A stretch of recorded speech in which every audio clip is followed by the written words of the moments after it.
Hey everyone, this is Ole Sharanki from Laddering Your Success, and you're listening to the LYS podcast. Hello, good afternoon, and welcome one and all to Edge of Steps, the online mentoring podcast powered by Laddering Your Success. I'm Ole Sharanki, co-founder of Laddering Your Success, and I'm honored to be joined, as always, by my fellow co-founder and LYS creator, Festus Amoye. Festus, how you doing today, this wonderful Sunday? Hey man, doing really well. Good to have spent some time with the family this weekend, and now just trying to get ready for the week. That's it. I love it. Also, we're blessed to be joined once again by the future doctor of education, Jamark Crawford. Jamark, how you doing today this Sunday? Happy to be here. Awesome. Happy to have you. All right. So today I wanted to talk about a topic that goes overlooked when we talk about where we are in 2024 and the grand scheme of all things involving education, parenting, youth, et cetera, right? And that is the teachers. So that is why I decided to title today's topic, Why Do Teachers Suck? Okay. So I'm going to just point that question out to everyone right now. Why do teachers suck? Let me preface this by saying we all at one point have been teachers or in a classroom. All right. So why do teachers suck? Blanket question. Yeah, I'm gonna need some context behind that. Why do they suck in the context of what round? Pick one. Yeah, I think maybe we should have discussed the topic title because it's it's triggering and offensive. But I'm gonna let Jamark start since he's still actively in the classroom. All right, well, I guess I go with the context of actually focusing on student learning. I go with that. From what I see and noted, we have teachers, first off, who are in teaching positions that are not passionate about teaching. It's just collecting a paycheck. And then for the teachers that are passionate about teaching and focusing on student learning, there are policies and structures in place that really limit what they can do that will benefit the school. So, with all of those factors into play, when we follow policies, if I just be honest, certain policies really is not about what's best for the student, but it is, hey, as a district, this is what we said must be done, even though particular strategies and implementing of these strategies go against what research has shown are proven to work. And so there's this image, it's so interesting. I see it on social media, and it talks about how the whole purpose of school was to, have workers, and it's like the assembly line type of structure of school where you have people sitting in class from bell to bell, and that bell lets you know to go from here to go from there. You have to teach within this certain structure, but the world doesn't even operate like that. It's moving so forward, but the way we educate our students is still based on the old structure. It's not moving with the times. And so, I'm one of those teachers who get in trouble because my way of teaching doesn't follow that structure. And when I'm explaining to them why I'm doing what I'm doing, even though it doesn't follow policy, I'm explaining the research-based practices that have shown that this is best for students. And none of that matters. It's not, hey, well, let's see why you're doing what you're doing. It's more so, no, this is what the policy say we have to do. This is what you must do. And so you have all of the teachers that just like, hey, I'm just going to fall in line. And then you have the teachers, like I said, that aren't passionate about teaching. It's like, hey, y'all say do this. This is what I'm going to do. It doesn't matter if the kid's learning or not. Right. And so then at the end of the year, when we look at data based on the STAR exam, well, here in the state of Texas, but when we look at the data based on student assessment, and it's like, well, hey, why are our students not doing good? That's because the instructional practices are not aligned with the best practices that have been identified in research. So I can go on forever. So I would just stop right there to give room for other people to speak. Yeah, I was gonna piggyback and say I think teachers suck when they put either the institution or what's the word I'm looking for here? I guess you could say protocols over student learning. You know what I mean? And I think that kind of goes to Jamar's point. It's similar to Jamar's point. I remember there was a one day when I was, I was in high school and I had trouble getting to school because, again, I lived on my own for, pretty much the last 8 months, almost my whole senior year, I lived on my own. And so I remember having to catch a bus one day.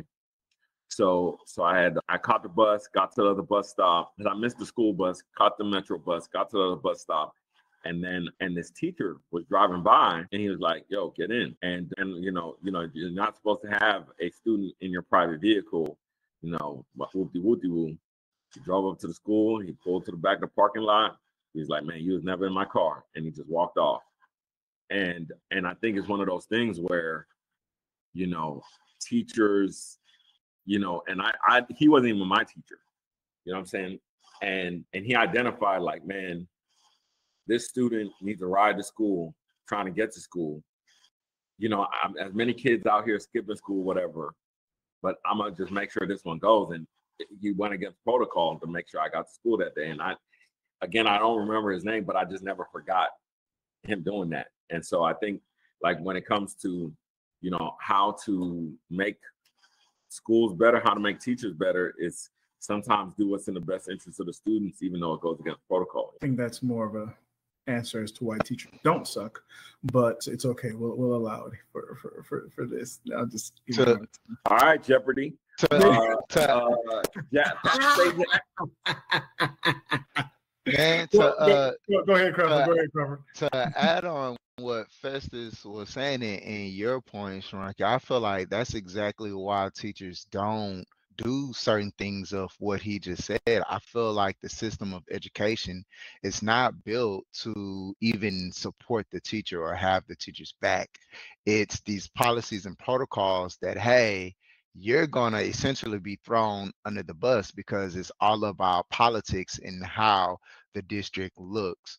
So even if you do something that's in the best interest of the child, if any kind of backlash can come from it, they need an easy way to disassociate themselves from that individual teacher. So the system within itself is not even built to support the teacher, because I have an example that just happened. School literally just started, and I think on the second day of school, second or third day of school, it had to be the third day of school.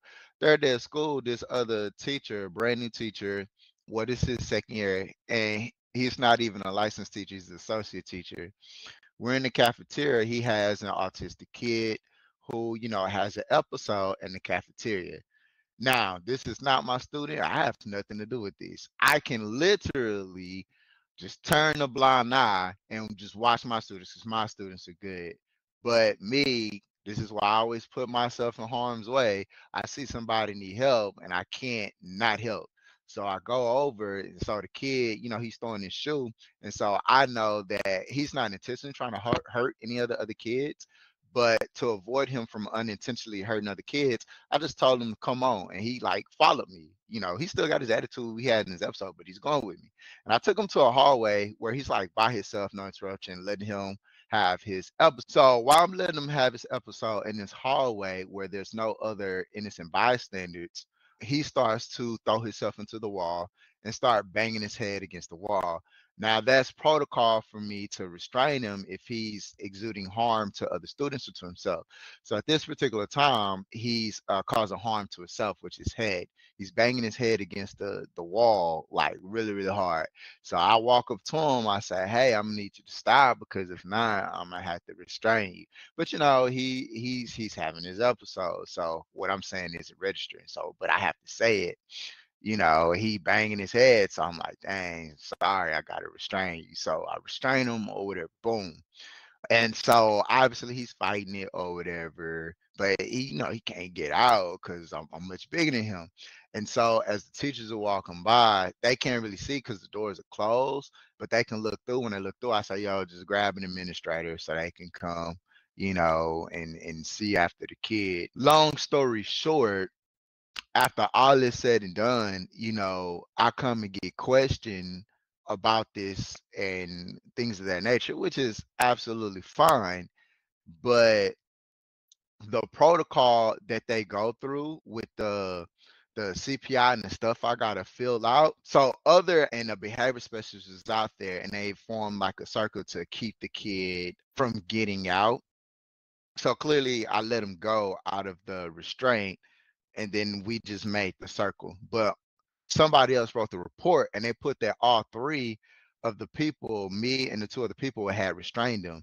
And the guy who's the behavior specialist went in there. He pulled me in there to do the paperwork. And he was like, no, I didn't restrain him. Only Crawford restrained him. Like he wanted to make sure that he got his name off of that paperwork with the restraint. And that was the first thing that popped in my mind.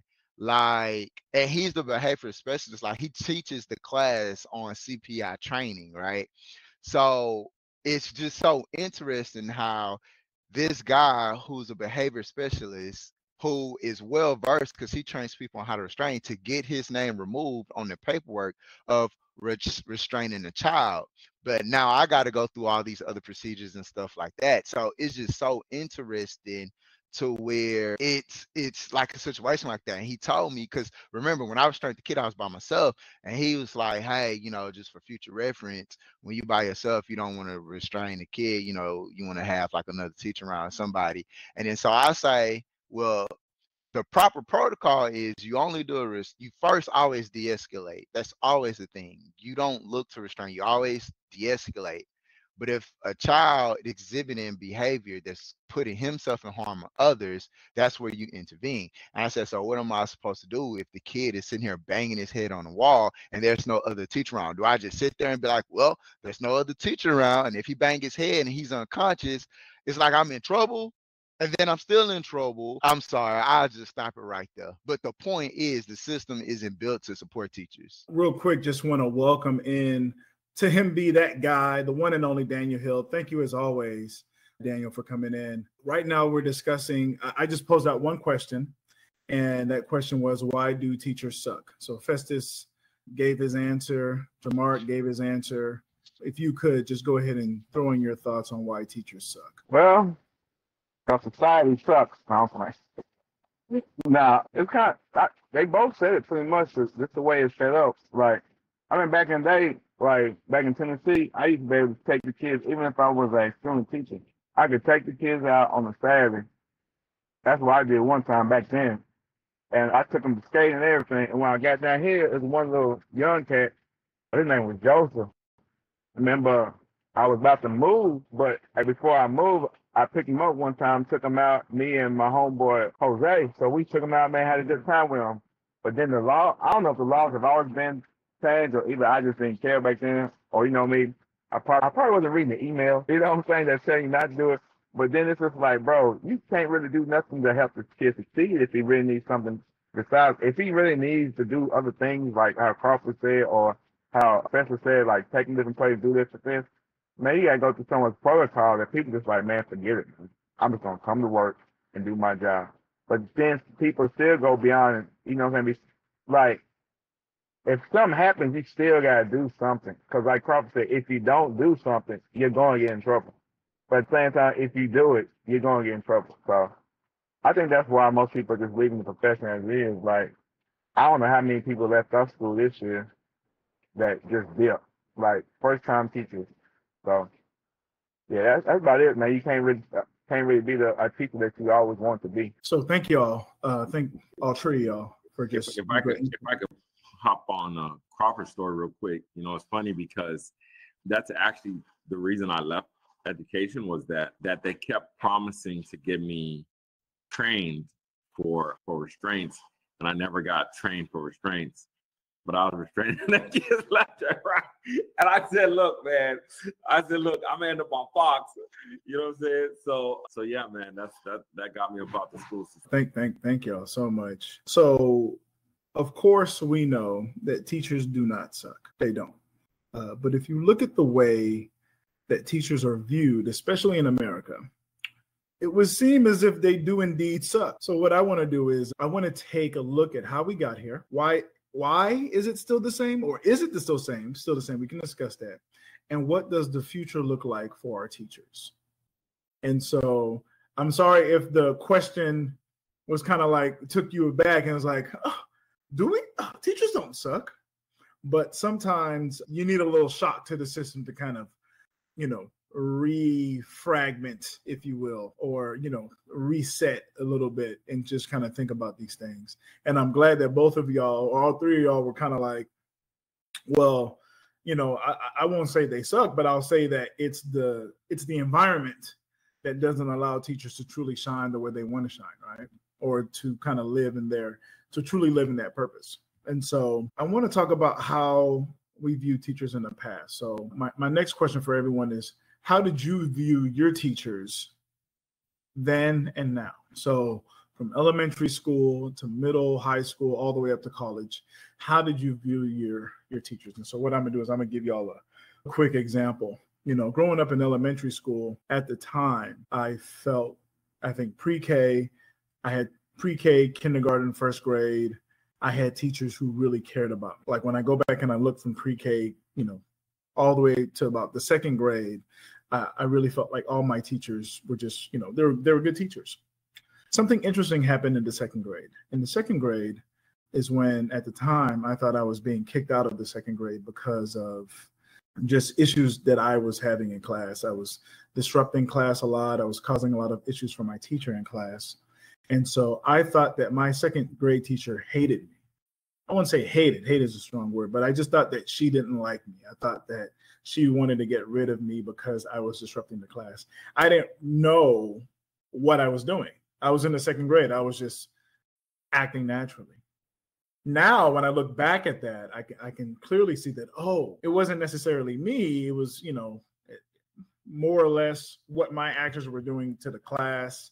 The fact that, my parents had some objections to some of the things that I was being labeled as.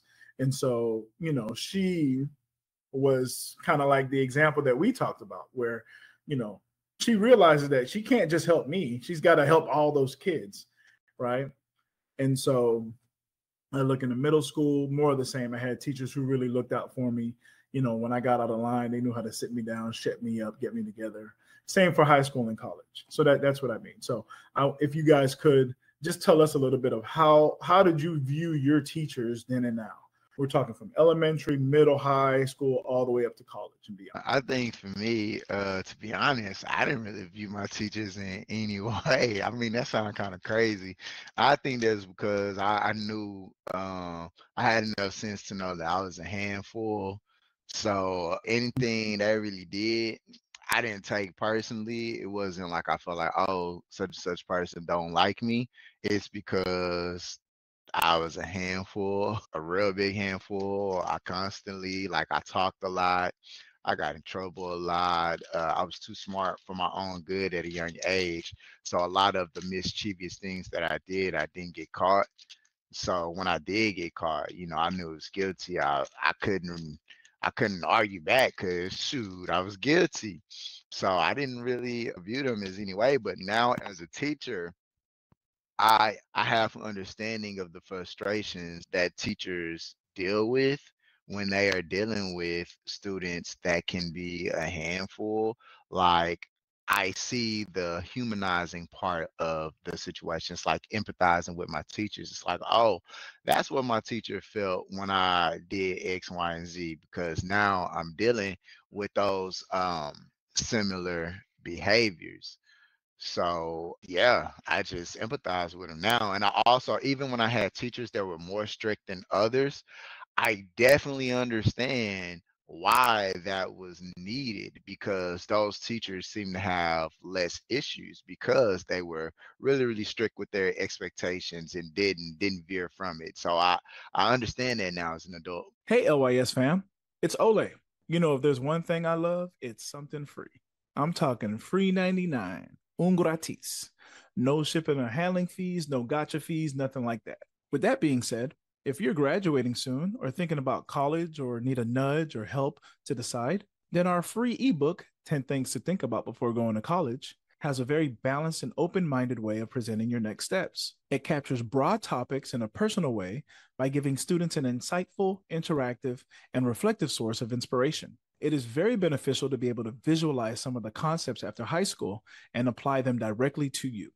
We all know life, college, and career planning decision-making choices for students can be challenging, especially as they near the completion of high school. This book will provide you with a self-paced guide to your success beyond academics and into real life. Not only is it free, you can complete this book within a week.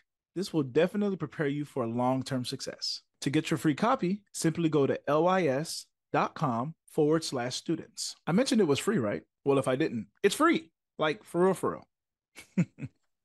Okay, back to the podcast. Festus, did you want to drop in? Yeah, throw that last part of the question at me again. For sure. So how did you view your teachers then and now? So from elementary school to middle, high school, all the way up to college, how did you view your teachers? So what I said was like, you know, when I look back to how I thought of my teachers, I had great memories, pre-K, kindergarten, first grade. You know, I had really good memories. Second grade is kind of where I was like, man, like I started to see how my actions affected, even in second grade, I saw how my actions affected the teachers and how that affected classmates. And then it was something I was more cognizant of going on. So I will say it kind of changed me, but I still had great relationships with all, you know, pretty much all my teachers. With, you know, I would say from second grade, there was only one other teacher that I saw that when I came into their class, I felt like when I came into class, it was like, this guy, again, he don't know nothing. He's just a waste of space, you know. Yeah. That makes sense? Yeah, it makes total sense. And I think, you know, some of the stuff that you're saying is interesting. And I'll talk about that a little bit when I'm finished. But to me, for the most part, you know, I looked at teachers with respect because my parents told me respect the teacher. But did I do that? That's a good question. Probably not, because I was a boy. I was a you know, I'm not gonna say a wild child. Like I was one of those kids where I wanted to explore. I was curious. I was just, you know, so the thing is, to me, that structure of school, certain teachers just knew how to handle me better, and certain, you know, and it's like, you're not an animal. Why do you need to be handled? But like in terms of like, hey, let me talk to him. Hey, let me do this. And I remember, you know, Betty Beth, shout out to Betty Beth. This is I think it was my second grade teacher. No. That was at Clifton at fifth grade. But, you know, I think I had two teachers like that, very similar. The teacher across the hall knew how to handle me. The teacher that I was dealing with did not know how to handle me. You know what I'm saying? And so, you know, teacher across the hall would just, hey, let me, you know what I mean? And then there was the anger and frustration of, why you do what they said when you know, I did that. And it was like, man, you know, and the funny thing was, I was a rough kid, but I wasn't one of those rough kids like, oh, gang member, all this other stuff. I was more one of those rough kids like prankster, jokester, laugh a lot, all that kind of stuff, class clown. And I mean, I think there was just certain teachers who knew how to ask questions to get me to open up, that then told them how to, you know, like, okay, I'm gonna move this way with this kid. And so I forever remember, like, again, going to Klinsman, teacher across the hall was like, she knew I kind of like animals. And I forgot who had turtles and like little animals in some like science classroom. And it was like, okay, when you finish your work, you know, you could get a pass and go see the animals. You know what I'm saying? Okay, cool. And I remember my teacher did not like that because she's acting up, and she kind of felt like it was being rewarded. But I think now, hindsight being 2020, and what I know about education now is that there's a lot of Black boys who, because of their kind of innate learning style, they get information like really quickly, some of them. And if they finish their work and the work is not very challenging to them, then it's kind of like, okay, I'm not going to follow the classroom paradigm, because it's like, I already finished with that. I need something more challenging. And a lot of times people don't know how to give the appropriate challenges. And I think, you know, to your point, and the data bears this out, is that usually if a kid is not on grade level reading by third grade, that's where the pretty much the school to prison pipeline starts. So that's where you start to see, okay, these black boys are no longer quote unquote cute. They're a problem. You know what I mean? And that's where you start to see that divergence in second and third grade, where it's like, oh, we're gonna treat this one as a problem, and versus give them the appropriate stimulation. And I'm not saying that schools need to jump through hoops, but I just find it odd and interesting that if you go to pretty much any behavior academy, behavior school, alternative learning environment, you'll usually find it full of black male educators. But if you go to any other normal school, black male educators are in the lowest realm. And so to me, that doesn't make any sense, that you could find a way to fill up this school with black male educators, but you can't find them to be in third grade, sixth grade, fourth grade. And usually from what I see, what it is, people catch on early and they make the black male the disciplinarian. So very, very good points. I think, Crawford Hill and I had that conversation quite a bit. Man, shout out to, I'm not sure if it's Education Week, Education Weekly, or like Edutopia. They did an awesome article on what you just mentioned, Festus, which was how are black male educators perceived. And we've talked about this a handful of times in our 2 going on 3 years of doing this podcast, of meeting people just out in public and, just having that generic conversation of, what do you do? What do you do for a living, whatever. And you say, I'm a teacher. And when they see you, one of the first questions that they ask, I don't know about you guys, and I'm pretty sure, but one of the first 2 or 3 questions we get asked after that are you a coach or do you teach gym? Do you teach like physical education? And just being so used to saying, no, teach math, teach science, teach social studies, going along those lines.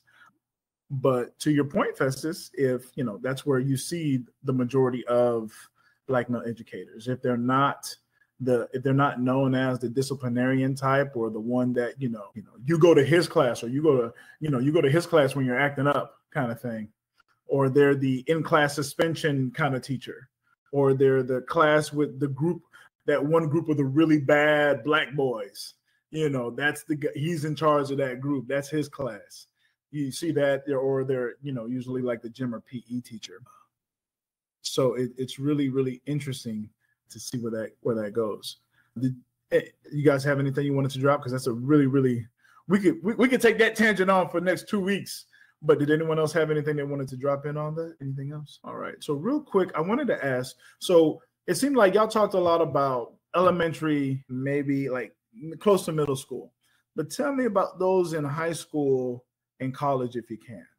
Any of those, what were your experiences? And we'll lump professors in the category of teachers, right? We'll call them, kind of like your high level, maybe master teacher, whatever. But, you're still in an educational setting and you're learning from them. So if you could, I'd love for y'all to talk a little bit about your high school, your high school teachers, your college teachers, how you viewed them then and now. To me, I think high school teachers had great, much better high school teachers. Some, I don't know. I think they got better as time went on. Let me put it that way. I think they got better as time went on. Shout out to Mr. Tekmansky. Again, one of the only teachers I really remember his name. Not an easy name to remember either. You said what? It's not an easy name to remember either. Yeah, so I know. It's different, but I mean, he came and he just a powerful educator, man. And shout out to him. Shout out to who else in high school, man. Mr. Haddon, always being in his office. Yeah, we call Winslow. We used to call him Carl Winslow. But yeah, I think that there was quite a few educators that did make an impact. Some for the worse, some for the better. But Mr. Tekmansky was a game changer in college. And again, some of them, it's tough to remember their names, but it is easy to remember their impact. Obviously, Dr. Garbarino, it's huge. Who else? Oh man, it's making me remember this one professor. I get his name if I had enough time, but I used to call him Tom Cruise. Like, this dude was just, just cool. Everything about it was cool. Oh man, Professor Lou, Pastor Minnick, those guys were like, just instrumental, man. Just so, somebody where they teach you something so profound you got to think about it for a while. I remember, again, Mr. Pastor Minnick, he was teaching us on missions and evangelism and stuff.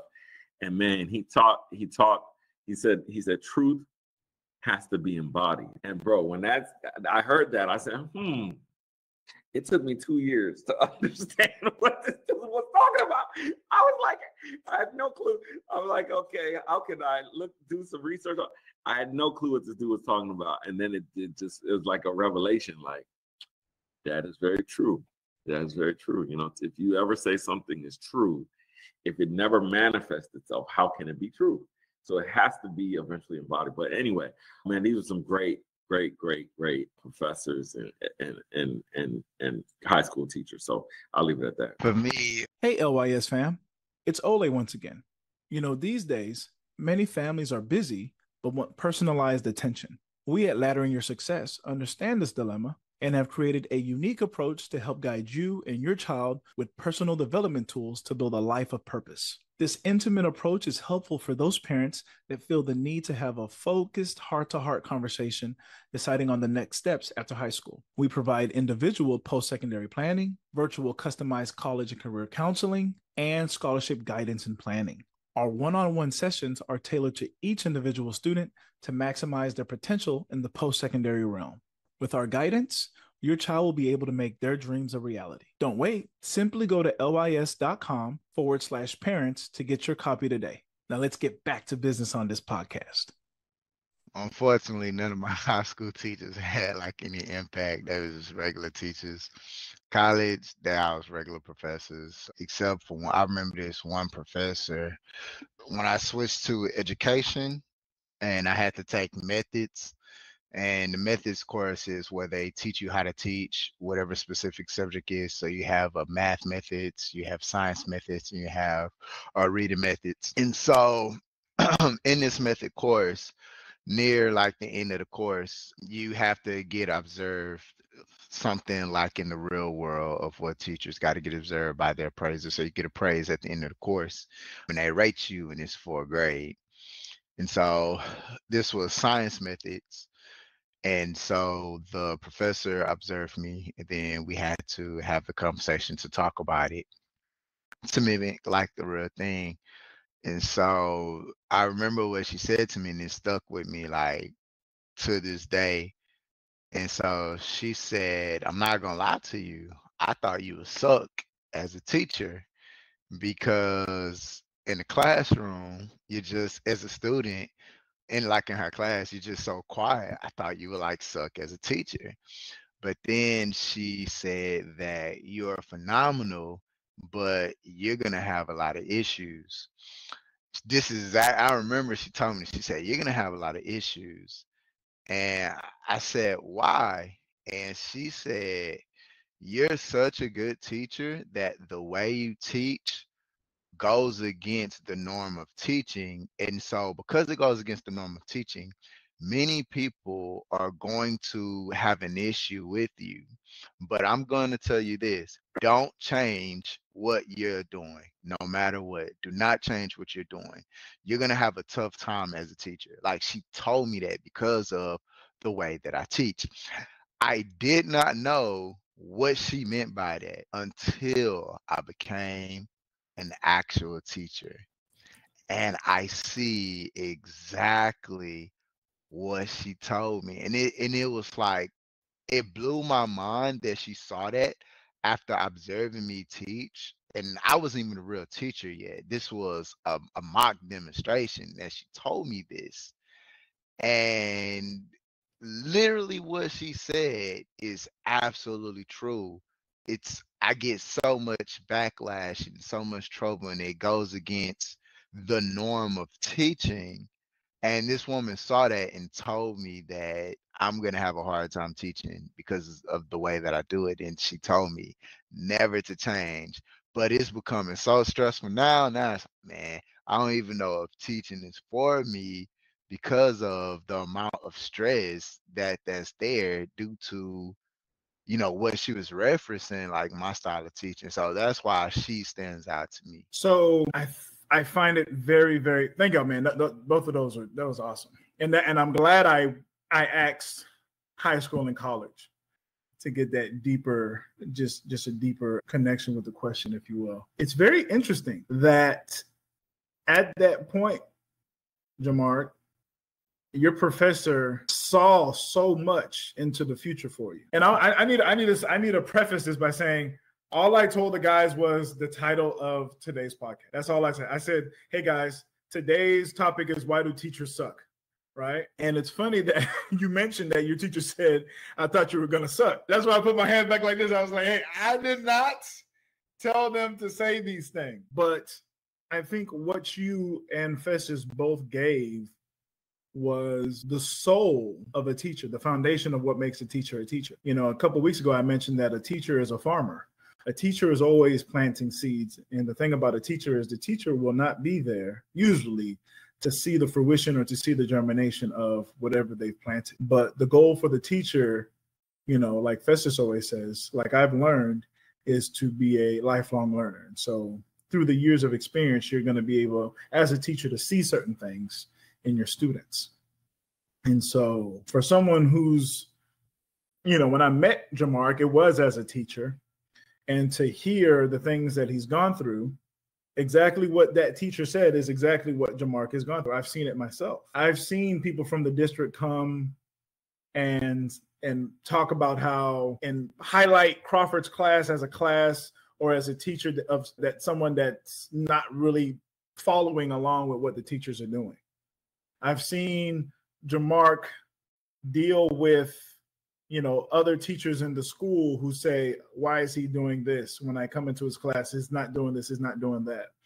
I've also talked with Jamark, and time after time, because of his study, because of his experience, and because of just who he is, the processes that he's followed have come to fruition. They've come to be correct. So, you know, I've seen him say, if we do it this way, if we do it this particular way, it doesn't matter. My students are still going to have the same grades or the same scores as everyone else, you know, at least the same, or if not higher. And I've seen those things come to fruition. I've seen Festus on several different occasions talk about the impact that professors like Dr. Garbarino, the impact of professors like Pastor Minnick, a couple others that he's you know mentioned quite a bit, the impact that they've had on him.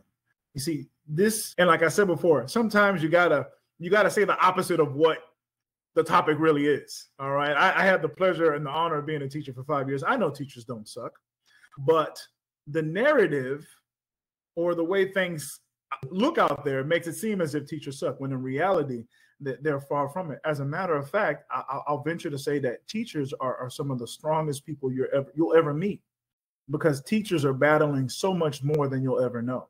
Not even in their personal lives. They're dealing and battling with so many things within their classroom. They know things about their students. They know things about their students' families. They know things about the district wherein they work in, the school within they work in, things that admin is doing, so many things that are impacting them. And so it's so easy for us to say, man, teachers suck. Teachers suck. They don't know nothing about what we're doing. It's like, as a matter of fact, they know so much. They're just trying to manage, right? And a lot of times what happens to teachers is they give so much of themselves that they don't have a lot of time to take care of themselves. They don't have a lot of time to give themselves that rest that they really need. And so that was the underlying theme, I guess, is, I called it Why Do Teachers Suck? When in reality, it's, why do we love our teachers so much? So thank y'all so much for undoing the title, if you will. Last thing I wanted us to talk about before we go, and I think we can actually talk some more about this next week. This is really good. I don't know if you guys liked it, but just seeing your faces when you were talking about those professors was awesome to see. I want to talk real quick about some of the stereotypes you remember. What are some of the stereotypes you remember about teachers back in the day? And I'll give you some of the ones I remember. One of the stereotypes I remembered about teachers, or that I had, was the coffee breath. I thought the coffee breath was real. What is a coffee breath? The coffee breath was, you ask for help, and trust me, I was asking for help all the time. So much so that I was, I think I had a lot of teachers that just put my desk next to the teacher's desk. He said, you're just gonna sit here with me because you're touched, right? He's touched.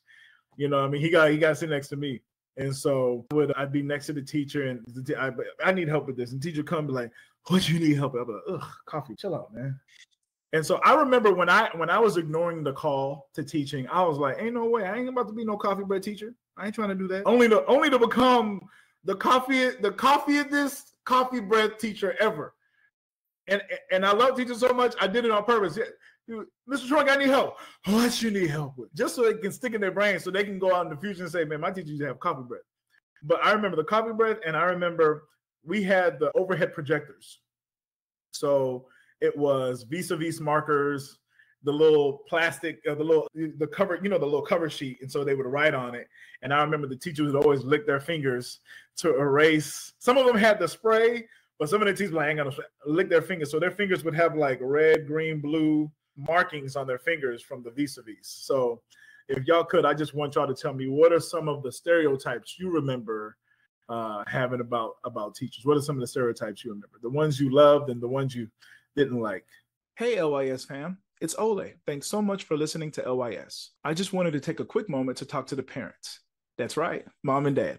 Parents, prepare your child for their best educational fit after high school with our comprehensive LYS Parents Guidebook. Our helpful guide includes a range of activities designed to help you better understand your child's unique gifts and abilities. Additionally, we provide valuable insights into the student loan debt crisis and offer practical tips on how to avoid accumulating large amounts of debt. Our ebook also includes a wealth of information on scholarships, grants, and payment exemptions that can help guide your child towards a bright and successful future. With our expert guidance, you can rest assured that your child is well prepared to make informed decisions about their education and career path. Don't let your child's future be in jeopardy. Invest in their future today by downloading the LYS Parents Guidebook. Simply go to lys.com/parents to get your copy today. Now let's get back to the show, because it's some good topics. Either way, what are some of the stereotypes you remember about teachers? And like I said, this could be good things as well. Like, I also remember that, a lot of my teachers were always like motivators. So they knew who to motivate and they knew who to shout out Mr. Dixon. I hit him up my third year of teaching, my second or third year of teaching. I called him up. I found him and I was like, two teachers actually, one at Kilo Middle School, Miss Ray Miller, and one in high school, my freshman year at Elsig, Mr. Dixon, sorry. I hit them both up and I was like, yo, man, I just thank y'all, man. I made them both cry, just telling them. So, you got the good, the good and the bad stereotypes, whatever comes from. Yeah, that's a tough one, man, because I think for politically correct reasons, I shall not say, but some of my teachers would probably be the equivalent of Karens. You know what I mean? Like, oh, here you go again. You know what I'm saying? Always either trying to seek to be in trouble with my dad or, stuff like that. Let me see what else. I think that was the biggest one, was like the teacher Karen equivalent. You know what I mean? I think now too many teachers are trying to be cool instead of just being academics. You should be an academic. And yes, you can be a cool academic, but at the same time, some of the stuff is getting out of hand. But yeah, to me, that's the biggest thing was some of the Karen vibes, man. Karen. Okay. Therefore, I will say this, Miss.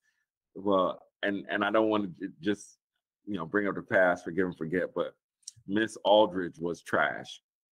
Miss Aldridge, high school, Elsik, 9th grade. Well, no, that was 9th grade. That was 10th grade. No, that was 11th grade. That was senior year. She was hot garbage. And, let me, I normally don't hate on nobody, but she was hot garbage. I think, let me just stop there. I'll stop. Well, if you could, no, this is good. What? Doing the editing process. Let's bleep out that name. No, AJ, leave it in there. No, I want you to tell me, because, I look up to you so much, Festus. What would you say are 2 or 3 characteristics that made you feel that way, that she possessed, that made you feel that way? Well, I think the big thing is she had it out for students. And I think what I mean by that, and I think could be personally observed, was like, I understand the difficulty that comes with education, and you got kids misbehaving, you got kids with all kind of issues, but she would take things as personal vendetta. And I think the mark of a professional is to not take things personally. Like any field, whatever, I think the mark of a professional is to remain as objective as possible, you know, and she couldn't do that. And I think she had this thing of like, I'm gonna make sure you this, you know, to the point of, again, and I've told the story before, maybe I haven't told it on the podcast, of where it led to me cussing her out, you know, and it was one of those things where it's like, your students aren't getting it. And she would say things like, it's not my job to teach you. It's not my job to make you learn. It's up for you to learn for yourself. And I don't know if it was just very poor, like being just not being eloquent or not being articulate enough, which the funny thing is, she's the one who taught English. And when 50% of your students are failing, and the students, everybody knew that they were failing. The students knew they were failing. She knew they were failing, and you're not doing anything about it. And this is students who are saying, "Yo, what can we do to improve?" You know, and it's not that thing of like, "Oh, I didn't do any work all year, and I'm coming to you at the last day." I'm talking about students who be, "Miss, what can I do to get better?" And it'd be like, "I don't know. Well, what can you do? You got trouble learning?" Like that type of thing. And so, you know, I think to Jamar's point is like, even sometimes just believing in a student's potential is key, you know, and even though they might not come out the brightest apple in the bushel, just even believing in believing in their potential and also encouraging them. And it was interesting because I had a thought about some of the things I was doing in ministry before. And it was kind of like a school setting type deal. And this was when I was young, and I was like, I don't really know what I'm doing. And I'll write up these proposals, and I'd be like, "Yo, I think we should do this." And it was like, kind of get that out of here. And it was like, okay, y'all might not do it, but I'm gonna hold on to it mentally. And some of those things turned into LYS. You know what I mean? Some of those bits and elements, you know what I'm saying? It's like, wow, you know, but back then it wasn't accepted. Back then it wasn't, you know what I mean? It wasn't encouraged. You know, so that's about it. Go ahead, Crawford. You got any? Man, It's okay if you don't nah, have I any. don't. If you don't have any, it's okay. It's fine. I don't have no stereotypes. Okay. All right. I think that was really good. If we can, I want to share this because Festus talking about that reminded me of a really good video. It kind of goes to speak out what a lot of our kids are going through. Let me see if it'll play in the full here. I'm sure y'all have seen this before. That dude is a straight G, and now it's pretty much me to a certain degree. We can't hear the sound. Can you hear the sound? Yeah. The sound, your sound is muted. Oh, my sound is muted. All right, let me see here. Settings, speaker. Okay. I'm not seeing anything there. Let me see if I can. All right, let me know if that's a little bit better. Is that a little bit better? No? No, it's okay. All right. Well, I'll see if we'll see if we can just put it on the bottom of the details on when we share this out on YouTube. But his name is Jeff Bliss, a student from Duncanville High School, and he was essentially calling out his teacher because he was saying, you just give us a pack of work, you don't come and you don't explain, and some of the kids don't learn like that. And when you see it's really profound to see a young kid like that expressing himself and saying that he's here to learn, but because of everything that's going on, because of your inability to help us, and we want to be helped, that's causing us to struggle. And it's funny because I went back to my old school on Friday to go talk to some of the kids, and I told them a story. I guess since I don't want Festus to be the only one to call out a teacher, so I'll call out a teacher as well. Sophomore year of high school, I had to retake world geography because I was lazy. I didn't pass it freshman year, and I should have took it in summer school. But when that note came that Olinka didn't pass, boy, I took that thing and I chopped it up, put it in the trash. I said, shoot, man, out of sight, out of mind, baby. So I had to take Mr. Long sophomore year, and Mr. Long was yelling at some of the kids because they were like, because we couldn't read a map, you know, the latitude and longitude Yeah, latitude and longitude and all that stuff. Like we couldn't read a map. And he was just picking certain kids. And I was like, please do not call on me because I do not know how to read a map.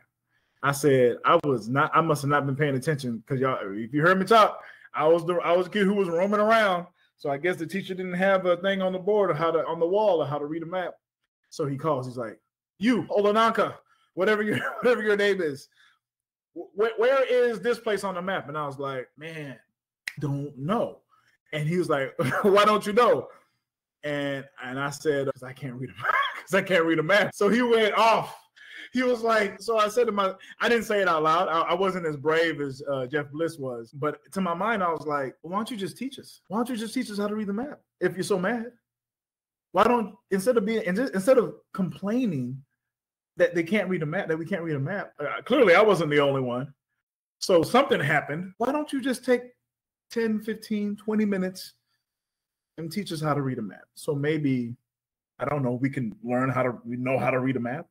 And so, it was just so funny to have that thought come out. Of course, I wasn't about to say nothing because he was about to pop a lid. But just something out there for the teachers to always keep in mind. Always keep a fresh perspective with your kids because so much is going on. And I already know that so many teachers do. So just thank you so much to the teachers for all that you do, despite the challenges and the things that your students don't see. And for the parents and for the students who are listening, just know that your child's teacher is probably dealing with a lot more than you could ever think or imagine. Right? I think we can actually, we can talk about this next week as well. This is pretty good. I don't know how you guys felt, but I like this topic. This was some good stuff. All right. So just want to say thanks again to Jamark, the future Dr. Jamark, Daniel Hill. He joined us for a little bit. Festus Samoye. Thank you all so much for joining, for listening. Please make sure to follow us on YouTube. Just type in Laddering Your Success. Hit that subscribe button. Make sure you leave a comment so we can respond and we can keep this conversation going. Remember, we are also on Facebook. We are on Instagram as well. Please be sure to follow us. Next week, we'll be having our in-person podcast at the SAID Institute. So be on the lookout for information on that. So once again, we say thank you. For Daniel Hill, Jamark Crawford, I'm Ole Sharanki. Festus, please, if you can, give them the phrase that pays. Listen, there are legitimate excuses for not going to college. There's no excuse for not getting an education. We're going to see you on the next episode. Make sure you share this with somebody who needs to hear it. Oh, you still there? Well, thank you so much for listening to the LYS podcast.